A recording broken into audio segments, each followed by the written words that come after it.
Hello learners, in this video we are going to test our knowledge. अब तक हमने acid based salt के सारे टॉपिक्स कंप्लीट कर लिए हैं। अब इस वीडियो से हम एक नई सीरीज स्टार्ट करेंगे जिसमें कंटिन्यू मैं आपसे इस चैप्टर से जितने भी पॉसिबल क्वेश्चंस आ सकते हैं वो सारे क्वेश्चंस पूछूंगी और आप उसका आंसर देंगे, ठीक है ना। मैं पहले आपको एक क्वेश्चन शो करूंगी, उसके बाद उसका आप खुद से आंसर ढूंढिएगा पॉज करके। नहीं बन रहा है तो फिर आप वीडियो को आगे बढ़ाइएगा तो आपको आंसर तुरंत मिल जाएगा। ओके, तो पहले इजी से स्टार्ट करेंगे, फिर धीरे धीरे डेप्थ में जाएंगे। सबसे पहला क्वेश्चन आपके स्क्रीन में है जो कह रहा है कि give 2 examples of each strong acid and strong bases. ठीक है ना, आपको एग्जाम्पल देना है 2 स्ट्रॉन्ग एसिड्स और 2 स्ट्रॉन्ग बेसिस का। ओके, तो इसका आंसर आप खुद सोचिए और लिखिए, अगर बन रहा है तो। नहीं बन रहा है तो देखिए, सबसे पहला हो जाएगा, पहले हम स्ट्रॉन्ग एसिड की बात कर रहे हैं। स्ट्रॉन्ग एसिड, स्ट्रॉन्ग एसिड ऐसे एसिड होते हैं जो अगर हम वाटर में डिजोल्व करें, एक्वस सॉल्यूशन में अगर हम उनको लाएं तो वो तुरंत अपने मॉलिक्यूल्स में टूट जाएंगे। जैसे HCl एक ऐसा बहुत ज़्यादा स्ट्रॉन्ग एसिड होता है, अगर आप उसको वाटर में डालते हैं तो वो तुरंत अपने आयंस में ब्रेक हो जाता है। HCl का एक भी मॉलिक्यूल आपको HCl के फॉर्म में नहीं मिलेगा। HCl टूट जाता है H में और Cl में, ठीक है। तो स्ट्रॉन्ग एसिड इस तरह का होता है। तो स्ट्रॉन्ग एसिड के बहुत सारे एग्जाम्पल हो सकते हैं, जैसे like HCl, HNO3, H2SO4, okay, और भी बहुत सारे हो सकते हैं। अब बात करते हैं स्ट्रॉन्ग बेस की। जैसा कि स्ट्रॉन्ग एसिड होता है जो अपने कंप्लीट आयंस में टूट जाता है, वैसे स्ट्रॉन्ग बेसेस होते हैं। अगर आप 100 मॉलिक्यूल ऑफ बेस जो है आप किसी भी वाटर में डालते हैं तो 100 के 100 मॉलिक्यूल अपने आयंस में ब्रेक हो जाते हैं, ठीक है ना। इसके एग्जाम्पल है एक बहुत ही famous caustic soda, NaOH, KOH, LiOH, ठीक है ना। तो ये आंसर हो गया आपका फर्स्ट क्वेश्चन का। क्वेश्चन बोल रहा था स्ट्रॉन्ग एसिड के 2 एग्जाम्पल। आपको स्ट्रॉन्ग एसिड पता भी होना चाहिए, ऐसे एसिड जो कंप्लीट डिसोसिएशन शो करते हैं। वैसे स्ट्रॉन्ग बेसिस, जिसके एग्जाम्पल 2 ही पूछा है, लेकिन आपको हमेशा एक एक्स्ट्रा याद रखना चाहिए ताकि अगर आगे चल के ना बने, कुछ याद ना आए तो कम से कम 2 तो याद रहें।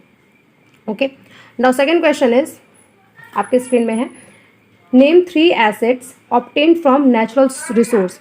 ठीक है ना, नेचुरल सोर्सेज।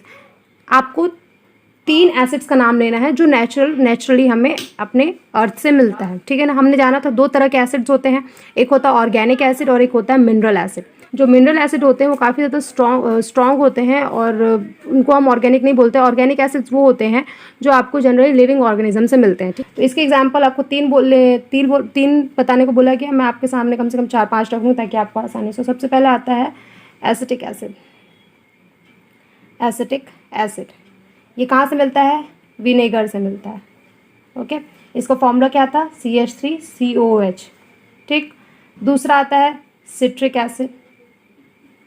ये आपको हर सिट्रस फ्रूट से मिल जाएगा, जो भी खट्टा जो फ्रूट होता है उसमें से मिल जाएगा, जस्ट लाइक ऑरेंज, लेमन, ठीक है। इस तरह के आपको फ्रूट से सिट्रिक एसिड मिलेगा, ठीक है ना। ये भी नेचुरली मिलता है। थर्ड है आपका लैक्टिक एसिड। लैक्टिक एसिड, ठीक। ये आपको कर्ड से मिलता है, मतलब दही से मिलता है, ठीक है ना। इसके अलावा भी बहुत सारे, जैसे like formic acid. Formic acid आपको कहाँ मिलता है? फॉर्मिक एसिड, ये सारे नेचुरली फॉर्मिंग एसिड हैं, ठीक है ना। मिनरल एसिड के अंदर ये नहीं आते हैं। मिनरल एसिड को हम सिंथेटिकली लैब में प्रिपेयर करते हैं, लेकिन जो नेचुरली होते हैं उसे हम ऑर्गेनिक बोलते हैं। ये आपको मिलता है स्टिंग ऑफ एंट या बीज बोल लो, ठीक है ना, इनमें से मिलता है। और भी बहुत सारे लाइक ऑक्सैलिक एसिड, ठीक है ना। ऐसे कर करके बहुत सारे मिल जाएंगे, लेकिन आपको क्वेश्चन में सिर्फ 3 बोला याद करने के लिए, कम से कम आपको 5 याद होने चाहिए, ओके। तो ये हो गया आपका सेकंड क्वेश्चन। अब थर्ड क्वेश्चन आता है। थर्ड क्वेश्चन थोड़ा बड़ा है, समझने की कोशिश करेगा। A student dropped a few piece of marble in a dilute hydrochloric acid contained in a test tube. The evolve gas was pass through lime water. तो 2 क्वेश्चन है फिर इसके बाद। What change would be observe in lime water? और दूसरा question है right balanced chemical equation for both the changes observe, ठीक है ना। इस क्वेश्चन में ये कह रहा है कि एक स्टूडेंट है जिसने गलती से या जानबूझ के डाइल्यूट हाइड्रोक्लोरिक एसिड में मार्बल डाल दिया, ठीक है ना। अब आपको ये बताना है कि जैसे ही उसने मार्बल उस एसिड में डाला तो एक गैस इवॉल्व हुई, ठीक है ना। अब आपको ये बताना है कि कौन सी गैस इवॉल्व हुई, और अगर उस गैस को अगर हम लाइम वाटर में डालते हैं तो उसमें कुछ चेंज हुआ था, ठीक है ना। और अगर चेंज हुआ तो वो कौन सा गैस था, और आपको प्रॉपर उसका एक बैलेंस केमिकल इक्वेशन लिखना है, ठीक है ना। सबसे पहले पहले क्वेश्चन का आंसर देते हैं। मार्बल जो होता है, अगर आपको पता है तो आप खुद से कर लीजिए। और नहीं पता तो फिर मैं इसका आंसर बताती हूँ। मार्बल जो होता है उसका केमिकल फॉर्मूला होता है CaCO3, ठीक है ना, calcium carbonate, calcium carbonate, okay, इसको बोलते हैं हम मार्बल। मार्बल को उसने किस में डाला, HCl में डाला, हाइड्रोक्लोरिक एसिड में, ठीक है ना। अब इससे एक गैस निकल रही, पहले तो ये सॉल्ट बनेगा एक CaCl2, ठीक है ना, कैल्शियम क्लोराइड एक सॉल्ट है, पानी निकलेगा और साथ ही साथ एक गैस निकलेगा जिसको हम बोलते हैं कार्बन डाइऑक्साइड, ठीक है ना। अब क्वेश्चन में कह रहा है कि उसमें से जो गैस निकली उसको हमने लाइम वाटर से पास कराया। तो जब भी आप कैल्शियम कार्बन डाइऑक्साइड को लाइम वाटर में पास कराते हैं तो लाइम वाटर किस में चेंज हो जाता है, मिल्की, मतलब एकदम दूध जैसा सफ़ेद हो जाता है, ठीक है ना। तो हमने बताया था कार्बन डाइऑक्साइड को टेस्ट करने का एक तरीका होता है कि आप उस गैस को अगर लाइम वाटर से पास करोगे तो वो मिल्की टर्न हो जाएगा, और जैसे ही वो लिक्विड जो लाइम वाटर है वो मिल्की टर्न हो जाएगा तो आप पता कर सकते हैं, आपको पता चल जाएगा कि वो कार्बन डाइऑक्साइड गैस है, ठीक है ना। ये समझ में आ गया। तो इससे अपन को पता चल गया कि कौन सा गैस है। अब दूसरा क्वेश्चन कह रहा है कि right balanced chemical equation for the changes observe. आपने जो भी ये केमिकल इक्वेशन लिखा है उसको आपको किस में चेंज करना है, मतलब आपको उसको बैलेंस्ड इक्वेशन लिखना है, ठीक है ना। तो कैल्शियम कार्बोनेट, लाइम वाटर, ठीक है ना, लाइम वाटर का फॉर्मूला होता है कैल्शियम हाइड्रोक्साइड, ठीक है ना, ये लाइम वाटर है, लाइम वाटर। फिर से बता देती हूँ, इस क्वेश्चन में आपसे 2 क्वेश्चन पूछे गए हैं। पहले आपसे ये पूछा गया है कि अगर हम उस गैस को लाइम वाटर में डालते हैं तो क्या चेंज होता है, तो आप बताएंगे अगर हम उस गैस को लाइम वाटर में डालते हैं तो वो जो लाइम वाटर है वो मिल्की टर्न हो जाएगा। दूसरा क्वेश्चन पूछ रहा है कि आप जो ये चेंज हुआ है उसका एक प्रॉपर बैलेंस्ड केमिकल इक्वेशन लिखिए, ठीक है ना। तो हमको लाइम वाटर चाहिए और कार्बन डाइऑक्साइड चाहिए, ठीक है ना। इसको आप रिएक्शन कराओगे तो कैल्शियम कार्बोनेट बनेगा और पानी निकलेगा। अब आप इसको बैलेंस कर लीजिए, ठीक है ना, ये बैलेंस्ड ही है। देखिए एक कैल्शियम, हाइड्रोक्साइड 2 है, मतलब ऑक्सीजन कितना, ये 2 4, ये 3 हुआ और ये 4, ठीक है ना। हाइड्रोजन यहाँ पे 1 लिखा, लेकिन यहाँ पे 2 से मल्टीप्लाई करना पड़ेगा, यहाँ पे 2 हाइड्रोजन है। तो ये पूरा इक्वेशन क्या है, बैलेंस्ड है, ठीक है ना। तो ये पहले वाले का आंसर हो गया और ये दूसरे वाले का आंसर हो गया, ठीक।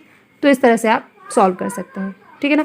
जनरली जो CBSE के क्वेश्चंस होते हैं एग्जाम में जो आते हैं वो रीजनिंग से आते हैं। आपको एक सिचुएशन दे दी जाएगी, फिर आपको बताना है कैसे है। जैसे आपको पहले ये नहीं पता होगा कि मार्बल का फॉर्मूला कैल्शियम कार्बोनेट होता है, इसलिए इस तरह के क्वेश्चन सॉल्व करना ज़्यादा जरूरी है। उसमें कभी ये नहीं पूछता कि कैल्शियम कार्बोनेट का फॉर्मूला बताओ, कभी ये नहीं पूछता कि इसका डेफिनेशन बताओ, हमेशा आपको सिचुएशन, आपको केस स्टडी देता है, उस हिसाब से आपको सॉल्व करना है, ठीक है। तो ये हो गया 2 आंसर आपका।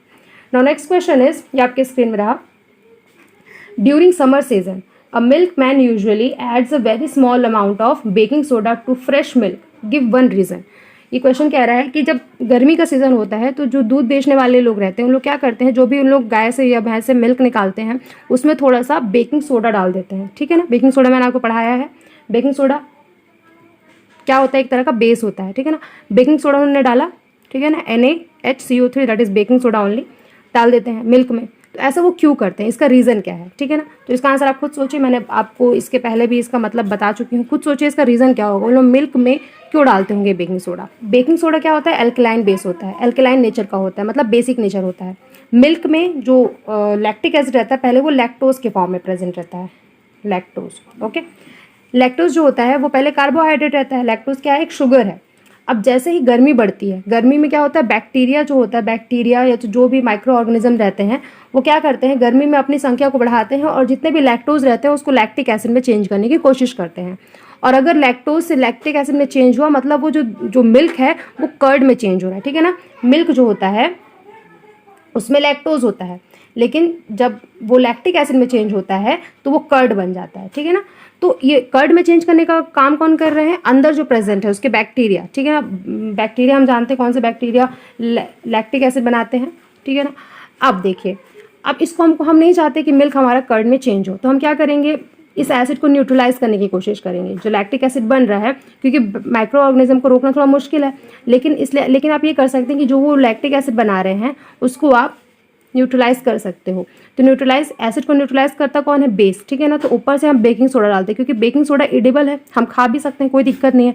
वैसे तो बहुत सारे बेस हैं लेकिन सारे बेस खाने लायक नहीं होते। वॉशिंग सोडा भी एक बेस है लेकिन हम उसको खा नहीं सकते, इसलिए हम एक ऐसा सोडा यूज़ कर रहे हैं, एक ऐसा बेस यूज़ कर रहे हैं जो हम खा सकते हैं और डेली लाइफ में हमें मिलता भी है और काफ़ी सस्ता भी होता है, ठीक है ना। तो इसीलिए जो मिल्क मैन होते हैं वो क्या करते हैं, गर्मी के टाइम में अपने जो भी वो दूध निकालते हैं, जो बेचने वाले रहते हैं, उनमें थोड़ा सा बेकिंग सोडा डाल देते हैं ताकि वो लैक्टिक एसिड में चेंज ना हो और दही ना बन जाए, ठीक है ना। तो इसी इसका रीज़न हो सकता है। अगर